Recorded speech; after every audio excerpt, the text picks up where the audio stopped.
Relithar here, and I just watched Ultraforge's video, Furry Child Molester, so this will be a direct reply to him. Honestly, Ultraforge, considering some of the grumbles I've heard, I really expected the video to be a bit more impressive. A bit more damning, if you will. And I haven't seen that, honestly. What I saw was a bunch of guesses and inferences made based on your own biases, with pretty much the entire thing being complete speculation. The truth only being that, hey, another sick fuck out there was rounded up and hauled away. This time he came from our fandom. The other 50 times he probably came from somewhere else. But you know, I'm gonna agree with you on some things, though. Are we gonna eventually have all sorts of sick fucks in our fandom? Yes. If nothing else, through the pure laws of probability right there. Eventually we will have every kind of sick fuck come out of our fandom, just like everyone else. And, I mean, does that make it any better or worse? No. What was it, there was the crazy serial killer wearing people's heads like a hat that was otherwise a very nice guy that people talked to in person, and there was really no warning factors. There's the Jack the Ripper. He was quite a nice one, wasn't he? Not necessarily in the term of niceness, but as in, hey, good things he did, huh? And then you have the actual psychopaths and everything, that you can actually tell they're going off of the deep end. Point is, it runs a range, alright? And we, as a fandom, being a large group of people, are eventually gonna harbor some of the range in all of its ugly aspects, just like every other fandom and just like the rest of humanity. The only difference here is to perceptions. Now, with having a negative perception, people will tend to believe a negative perception easier. There is nothing that we can do as a fandom to prevent that, except for be respectable. I believe a member of the fandom said it best: be respectable, not a spectacle. So, what can we do? We can do what we can do. We can go out and be normal people that are nerdy and have a good time at life. When we have the urge to do something that perhaps we don't think is smart, we don't do it. When we know that we're in the public eye, maybe we can think an extra second or two to make sure we put forth a good impression. Since we are under the microscope, we have to be more careful than any group you might belong to, even if your group might be worse overall. That is the only difference. Now, you do say that we're focused on perversion.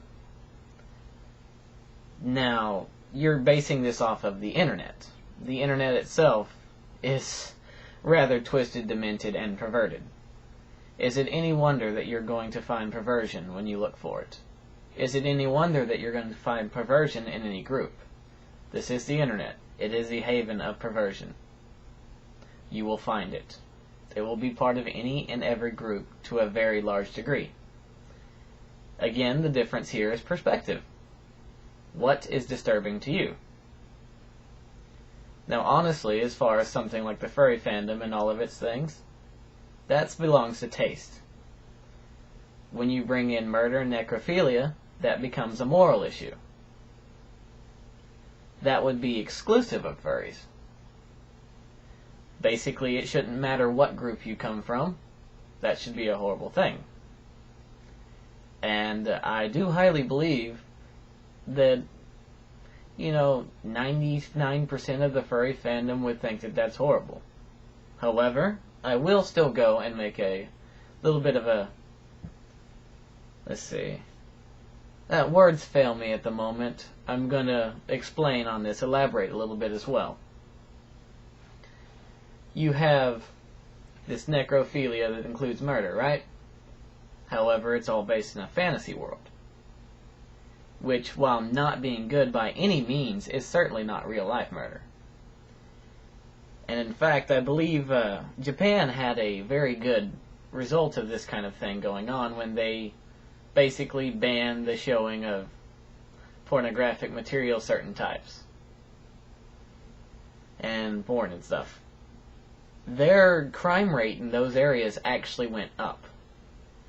Regardless of whether it was because people couldn't invent those secret fantasies, so actually took it out, or what have you, I have no idea.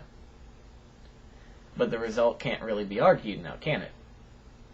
Let's say that we have these sick fucks in our society. I would rather have them dreaming about doing it than actually fucking doing it. So, you know what? It's the internet. Give them their release. Give them their pressure valve. Don't have to, condone it. But if the end result is them actually performing those kind of acts less, then damn straight I would rather have them doing that than killing people. But honestly, let's be flat 100% honest here. Fantasies, regardless of what they're about, typically we're really not that interested in them. And on the rare case that someone does act out some of these stranger, more out there extreme fantasies, they're usually quite unsatisfied with it. There's only a few that pursue it from there. And that goes into any fantasy. Hopefully no one's acted out the murder fantasy, but I know that they have. Fucking sick fucks. But what can you do? And, I really honestly, I can see what you're trying to do with this video. You're not really trying to insult anyone. You're not really trying to create a lot of waves. You're trying to be divisive. You want furries to specifically take a variety of stances on the issue and basically fight amongst themselves, where you can reap the greatest payback from it all. I understand this completely. It's fairly obvious from the way that you've approached this and the methodology that you used. Now, honestly, like I said, you used to be better than this. You used to have more rational points that were more damning to the fandom. You used to at least appear to be going for some higher values. However, that does not appear to be the case, at least in this particular video. So as to your appeal for furry divisiveness, I say this. Furries, again, what I said earlier, be respectable, not a spectacle. Be yourself, go out there, have a good time, make sure you're not making a dumbass out of yourself, and all of this will eventually go away. Because you can only fuck with people that let themselves get fucked with. Quite frankly, that's the way it works. If we ignore all the criticism, let it roll off of our backs, go out there and be nerdy, weird, wonderful, respectable people that we are, it will all go away. It's just a question of how long.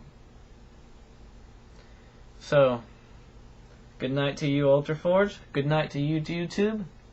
And, Ultra, please, I want you to go back to your earlier roots and be a little bit more rational. Be more damning to the fandom.